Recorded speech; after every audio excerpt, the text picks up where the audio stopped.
Ladies and gentlemen, good day and welcome to the Tata Power Q2 and H1FY26 earnings conference call. As a reminder, all participant lines will be in the listen-only mode, and there will be an opportunity to ask questions after the presentation concludes. Should you need assistance during the call, please signal an operator by pressing star, then zero on your touchtone phone. Please note that this conference is being recorded. I now hand the conference over to Dr. Praveer Sinha, CEO and Managing Director of Tata Power, for his opening remarks. Thank you, and over to you, sir. Thank you very much. Good evening, everyone, and thanks for joining for the call. I am joined by my colleagues, Sanjeev Churiwala, CFO, J.V. Patil, Chief Financial Controller, Kasturi, who is the Chief of Treasury and Investor Relations, and Anshul, who is the Head of Investor Relations. We have already shared with you the presentation of the quarter performance. As all of you would have seen, this is the 24th consecutive quarter in which we have shown growth in our PAT. Our PAT has grown by 14% compared to last year. Couple of points. One is last quarter was a tough quarter in the sense that we had a very long monsoon, and because of that, the demand of power was less. Secondly, because of that, we also could not run Mundra under Section 11.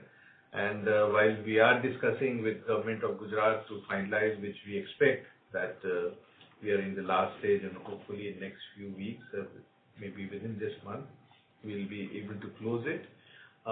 We also saw that many of our renewable projects could not get completed because the sites where these projects were supposed to come up were virtually inundated, and access to these sites was very difficult, especially to the wind sites where carrying such heavy wind turbines and the blades was a challenge. Three big things from this quarter.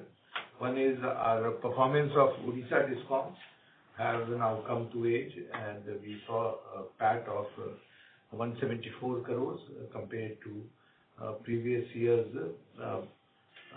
PAT growth of 362%.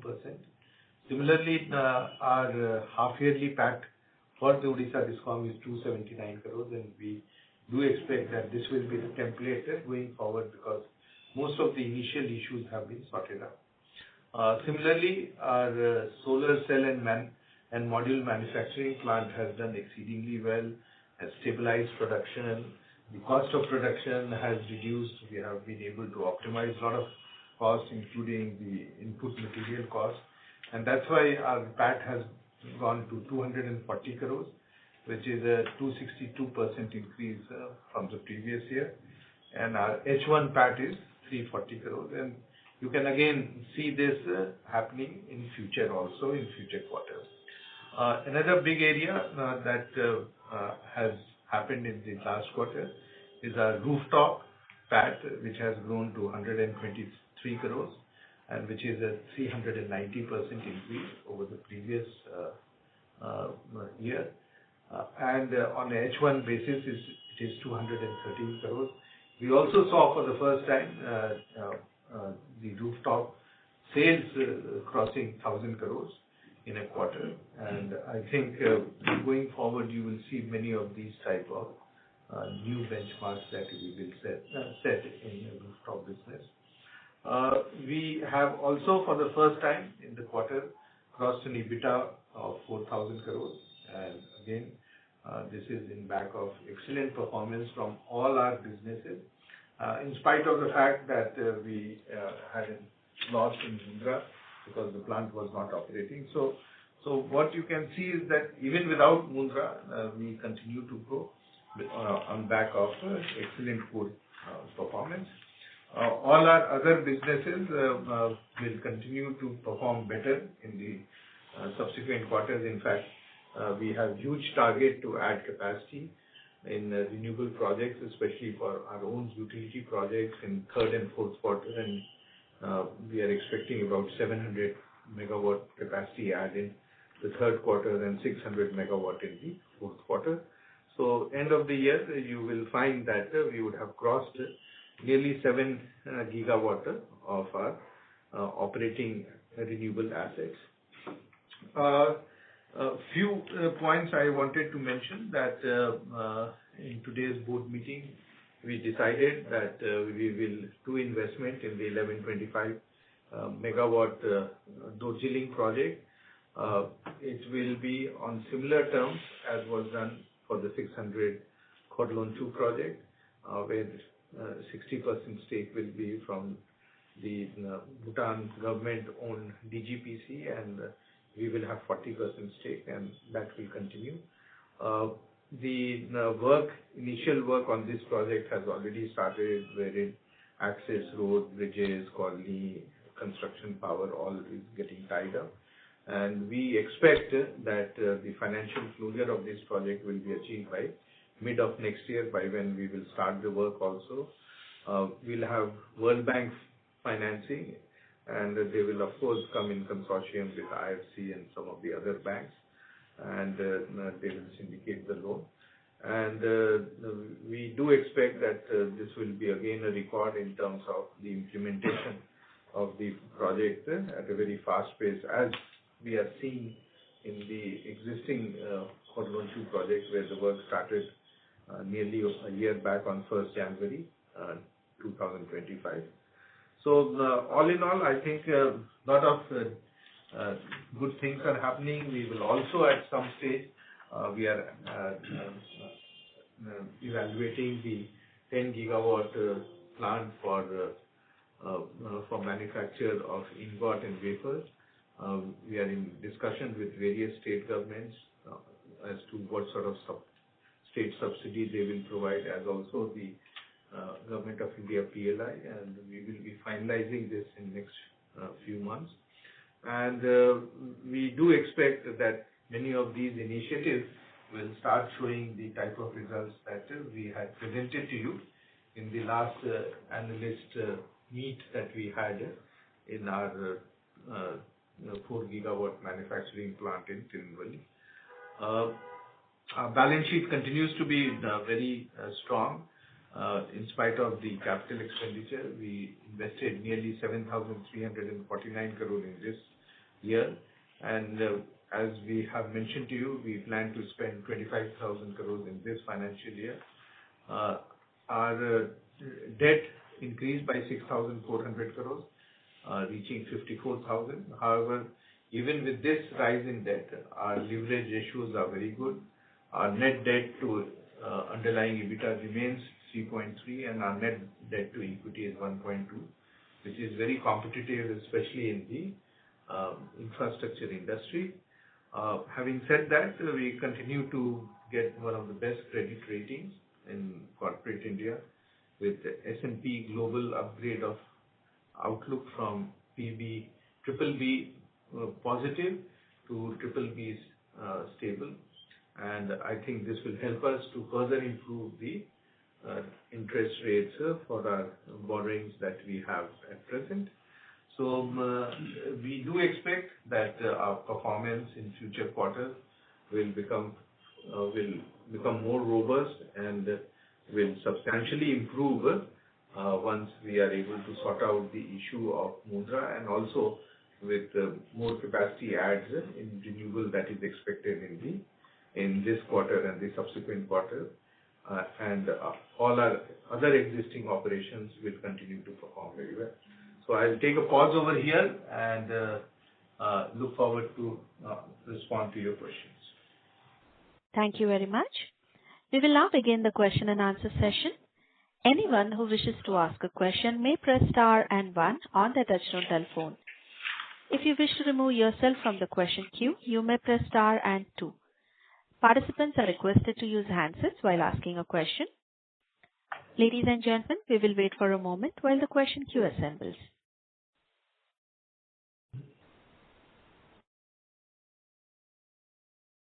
We'll take our first question from the line of Mohit Kumar from ICICI Securities. Please go ahead.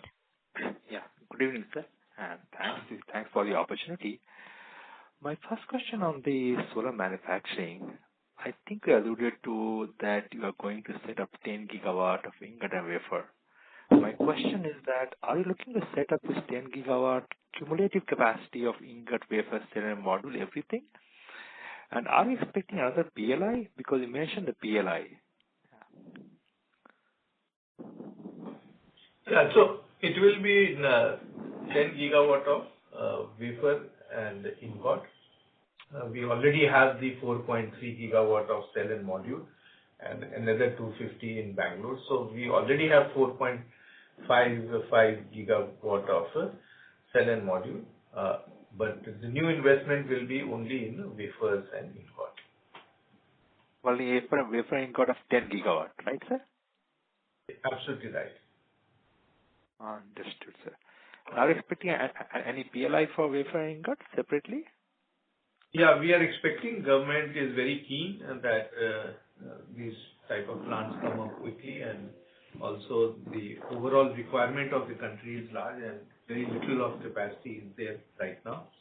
So to encourage that, they will be coming out with the PLI scheme to support this sort of investment. This requires a lot of technology as well as large investment for huge capacity. Understood. So my second question is on the, as you mentioned that there is some progress on Mundra resolution with Gujarat. Is it fair to expect that you'll be able to close the new arrangement with all the off-takers, or are you expecting only Gujarat to go ahead for time being? We'll start with Gujarat, and then we will, of course, take it up with all the states and close it. Are you expecting this resolution to happen by this fiscal year end with all the states, sir? Is that a fair assumption?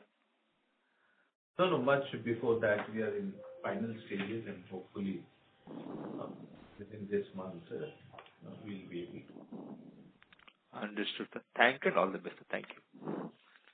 Thank you. We'll take our next question from the line of Puneet from HSBC. Please go ahead. Yeah, thank you so much, and congrats on good performance.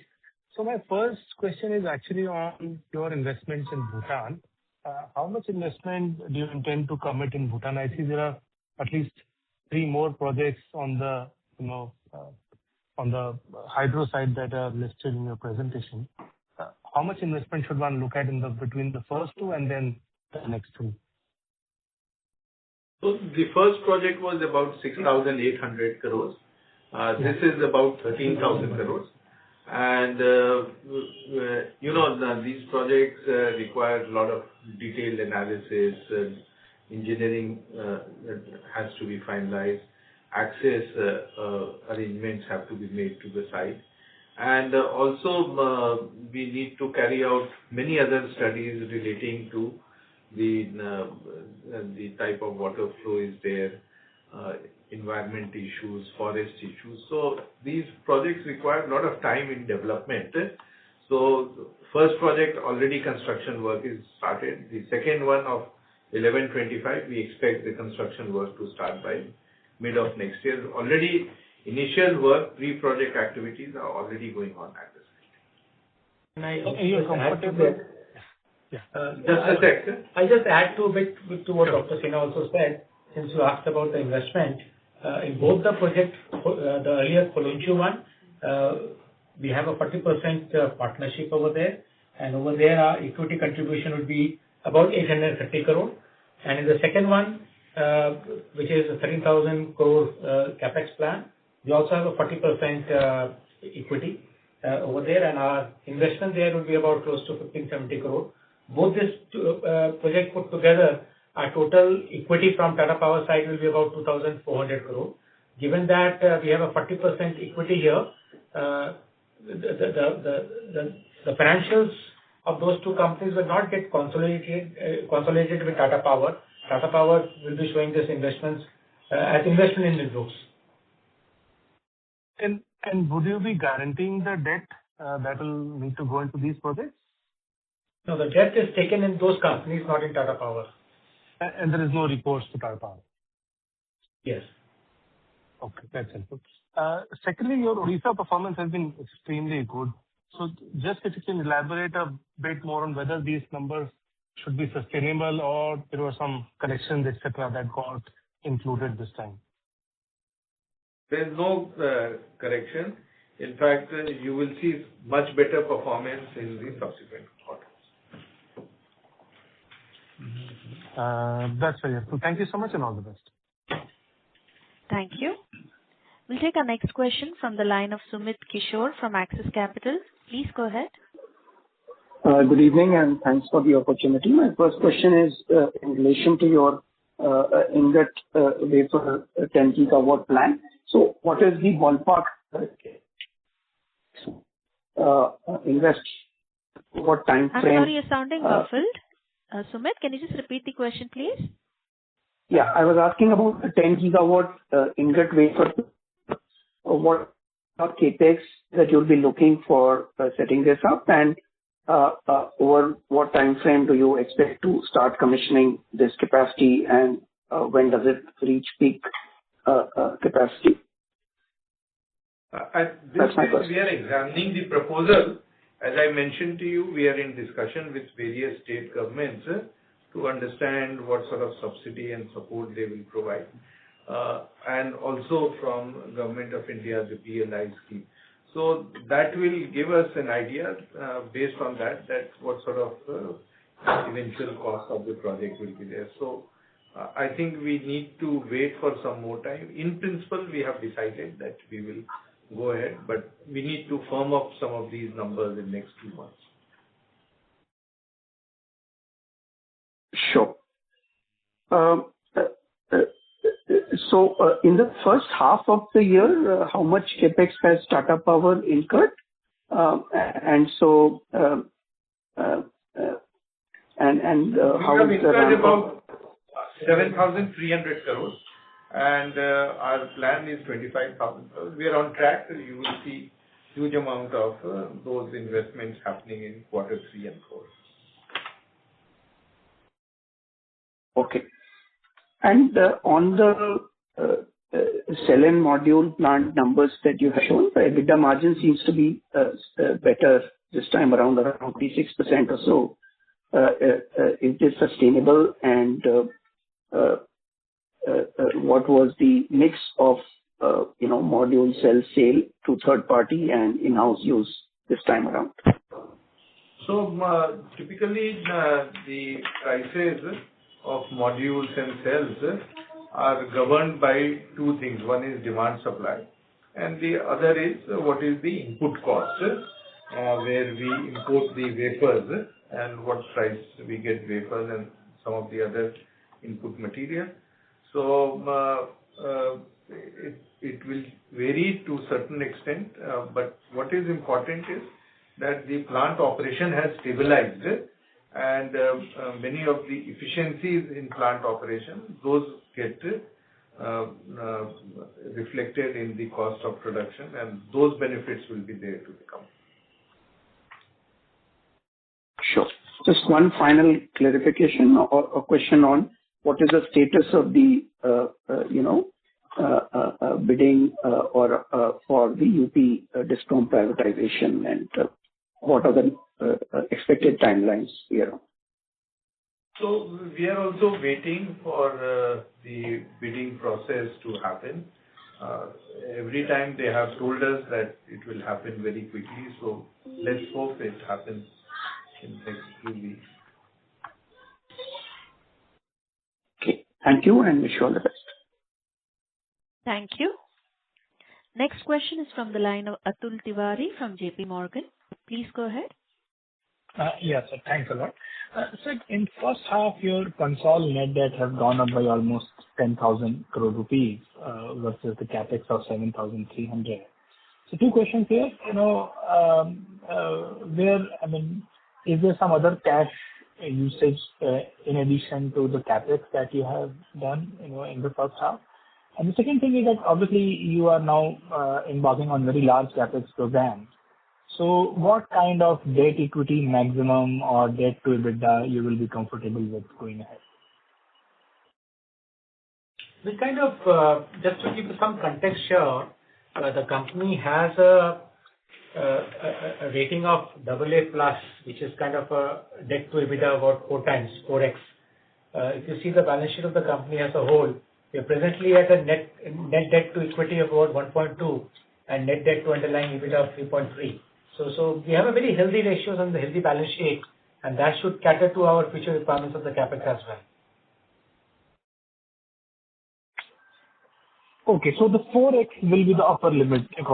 That's what you're trying to say, debt to EBITDA number. Is that right understanding, or you will go even ahead of that? So we're trying to work on that guardrails, but depends upon what kind of project comes in, what kind of cash flow comes in. We'll have to just monitor that, every year. Okay. But there is no hard upper limit that you have in mind at this point. So, as I said, we're trying to keep a guardrail to ensure that we stay in a AA kind of environment always, and for that, around 4S, is what it is. You can go slightly up and down, but by and large, we're looking at a net debt to EBITDA of about 4 times.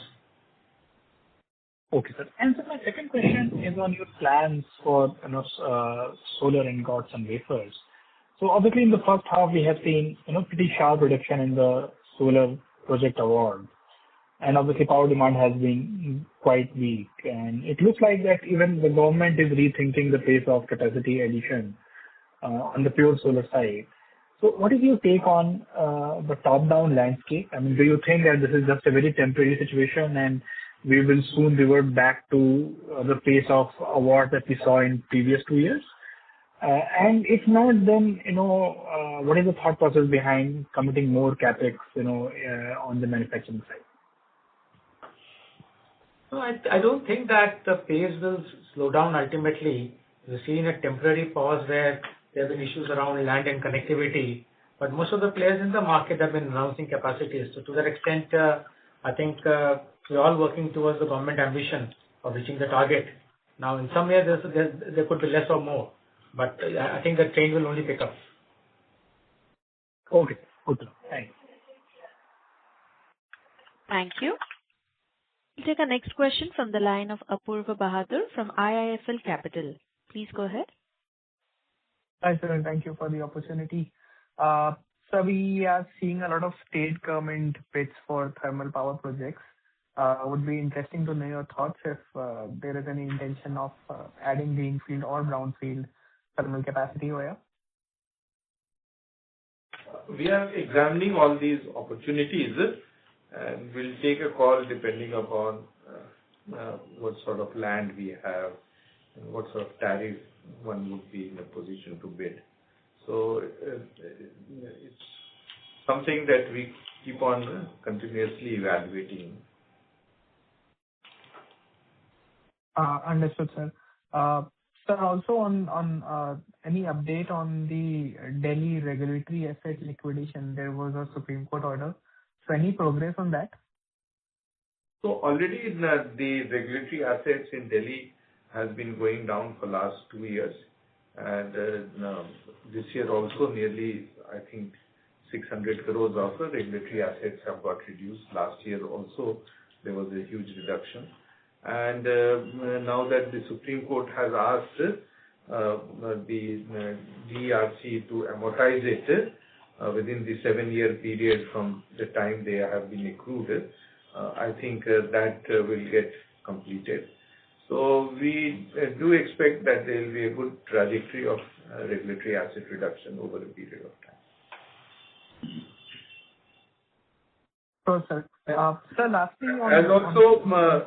As also some of the regulatory assets, if we have in Mumbai and all, everything will get liquidated.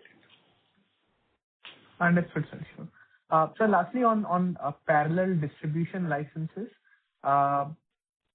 we understand we have Tata Power had applied in a couple of circles. So if you can provide some color on that. Parallel license. So that Electricity Act amendment proposal has come, and they had asked for comments. We have given our comments. I do expect that this will go to the Parliament, and of course it has to go through the process of select committee to examine it and all. Hopefully in the budget session, I expect that this may get passed. Sure, sir. Thank you so much. Thank you. We'll take our next question from the line of Bharanidhar Vijayakumar from Avendus Spark. Please go ahead. Good evening. Am I audible? Yes, please go ahead. Yeah. So my first question is on the media news on Discom bailout package by government to the tune of around 1 trillion rupees. My first question is whether this is finalized and what is the likely timeline when this will be implemented, and if so, how will Tata Power be benefiting because of this? So we have also read in the newspaper that the government has such a plan. From whatever I know, it is still not finalized. Government has to take a decision on this.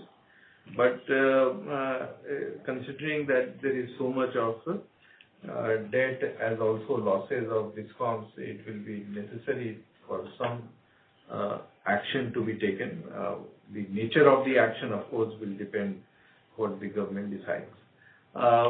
We do expect that will open up more opportunities for Tata Power in doing the PPP of distribution as we have done in Odisha and Delhi, and also the parallel license opportunity. So I think Tata Power will play a very, very active role in power distribution in the coming years. Okay. My second question is on our renewable addition targets. We had sometime back given a 2.6 gigawatt of addition target for 26 and about 2.3 for 27. Where are we to achieve that target? If not, could you highlight some of the reasons why there are challenges or delays? Is it because of EPAs not being in place, or connectivity or transmission infrastructure not being in place, or any other challenges?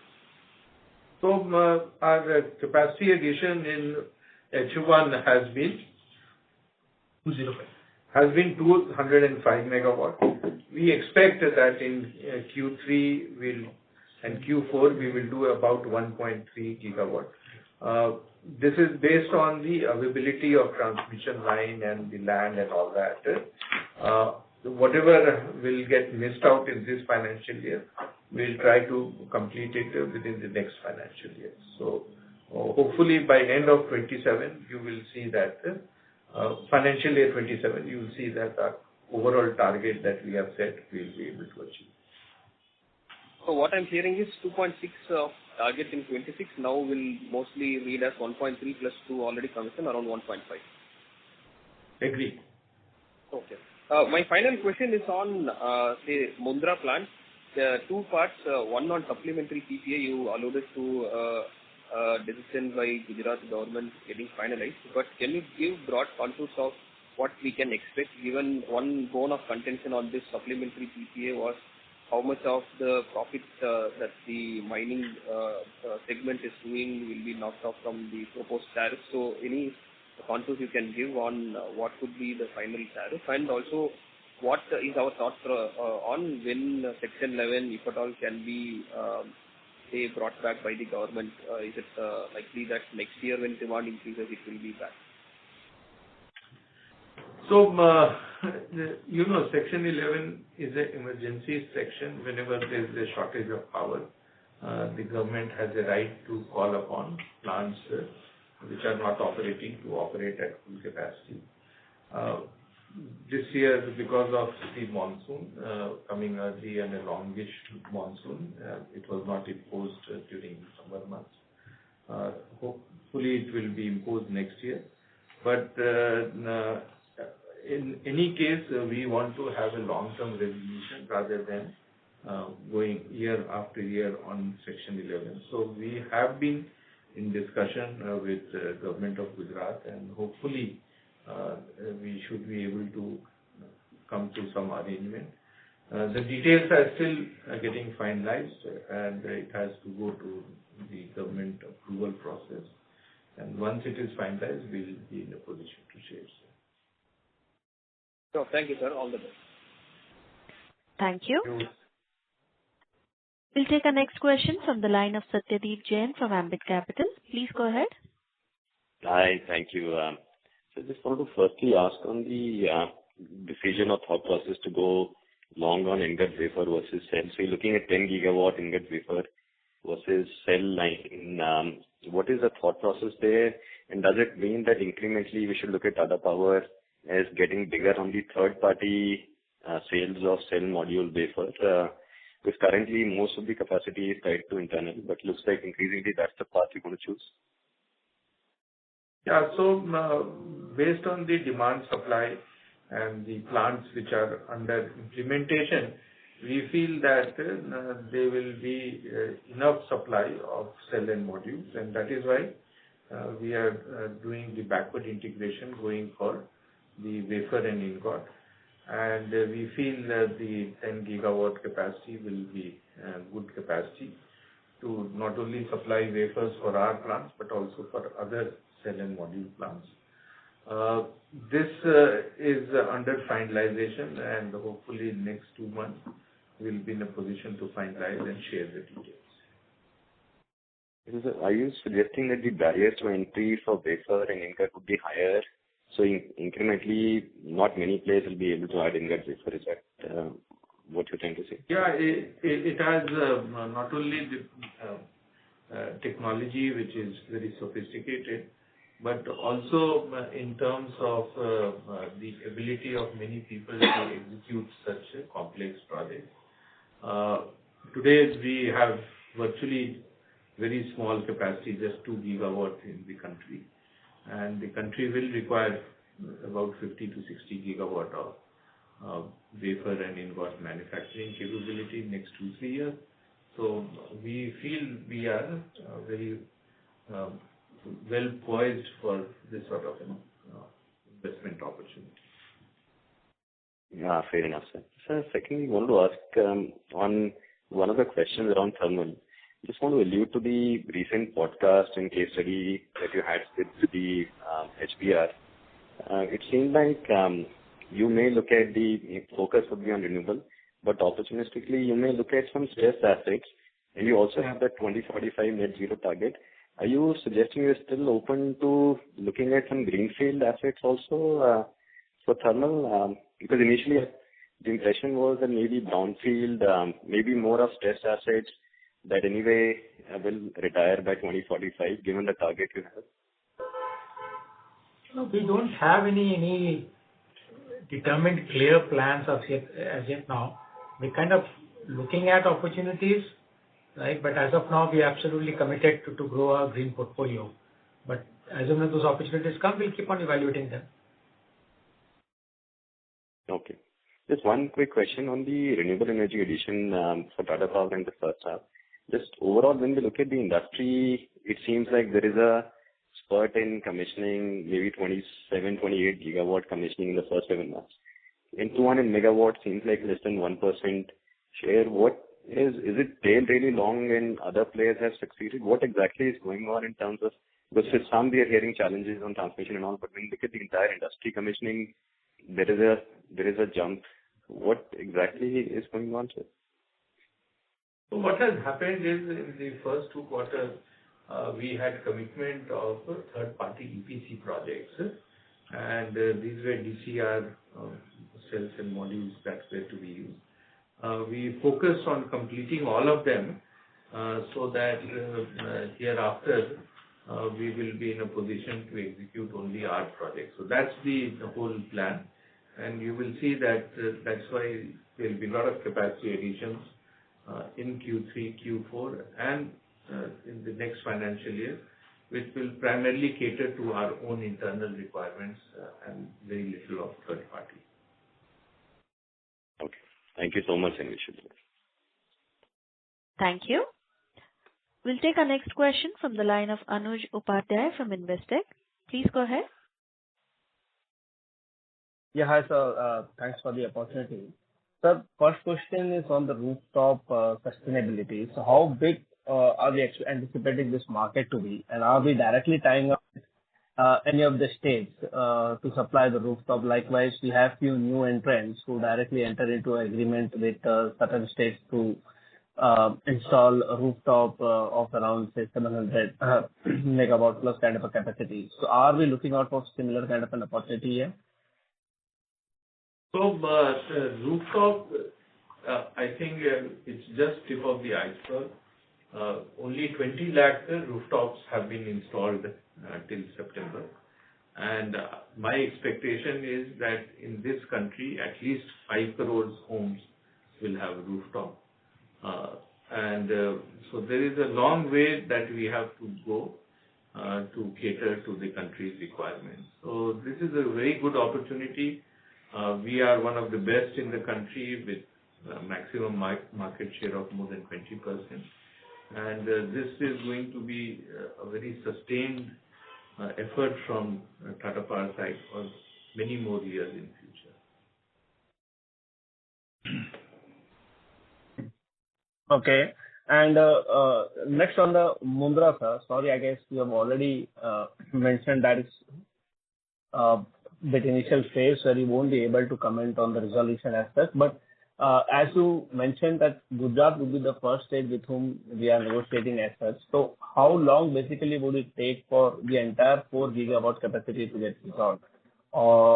So are we looking out for, say, earlier we used to have close to around 2 gigawatt or 1.5 gigawatt with Gujarat. So is the only those capacity with which we are having a resolution, or the quantum could be much higher than that?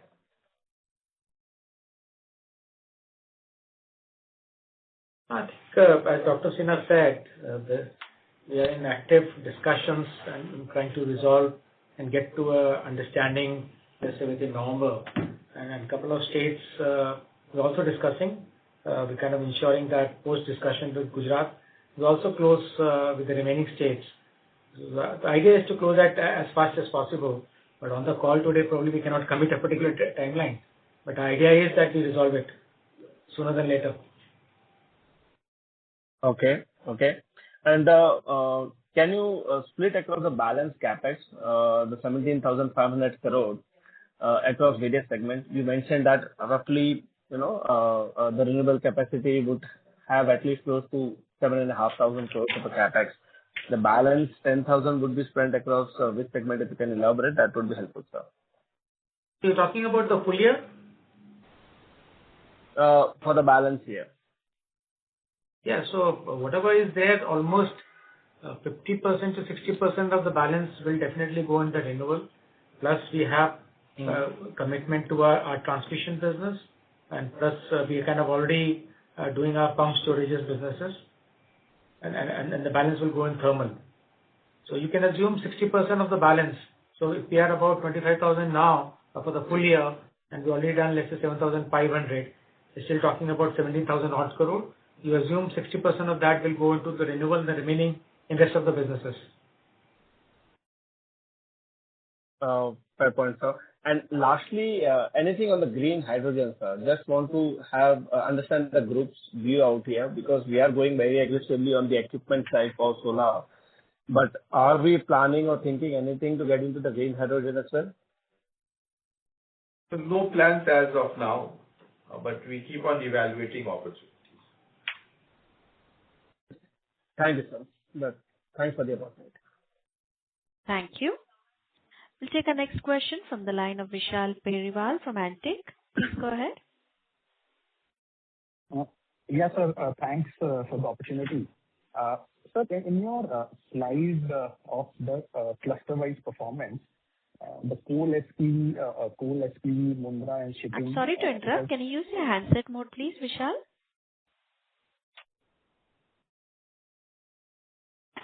Is this better now? Yes, please go ahead.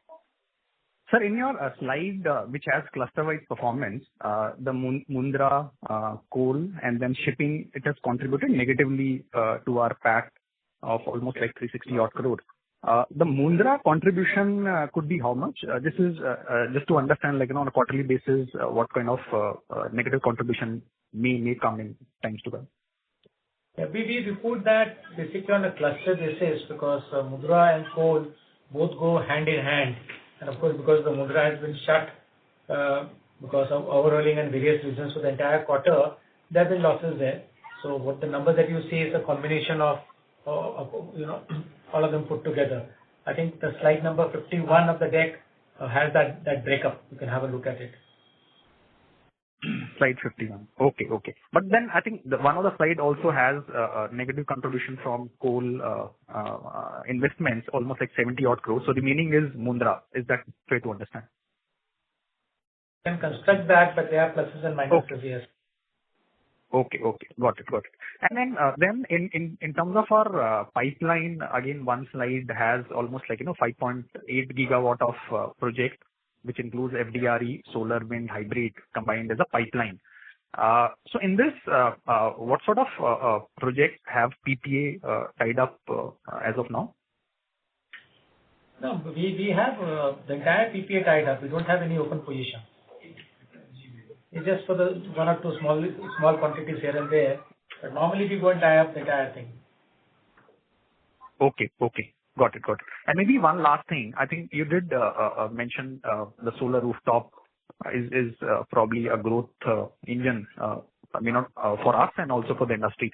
But sir, at one point of time, there are untied solar PPA which are there in the market. And again, the solar rooftop, again, it's not getting accounted, but don't you think at some point of time, the state will put some sort of regulations around that, which as of now, it's quite open for anyone to install? That will take a long time because if you see the solar rooftop penetration is very small. It doesn't really impact the overall PPA and other things. So I think this is a discussion probably we'll have to have 3 or 4 years down the line. Okay. Sure, sir. I think that's all from my side. Thank you. Thank you. We'll take our next question from the line of Mahesh Patil from ICICI Securities. Please go ahead. Yeah. Thank you, sir. So my first question is on the RE capacity addition. So for this year, you have mentioned around 1.3 gigawatt in H2, so around 1.5 gigawatt overall in FY26. Sir, what is the target for FY27?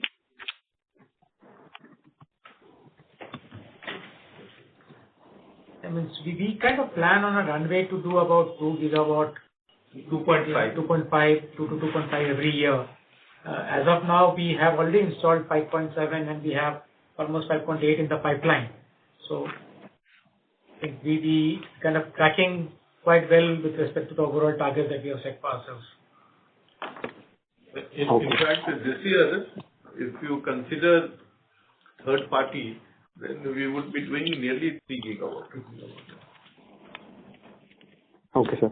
And sir, second related question, as you mentioned, close to 4 to 5 gigawatt we are planning to do over the next 2 years.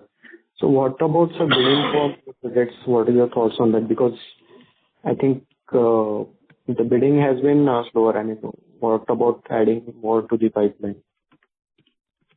So we are looking at bidding for projects such as FDRE and RTC and all that.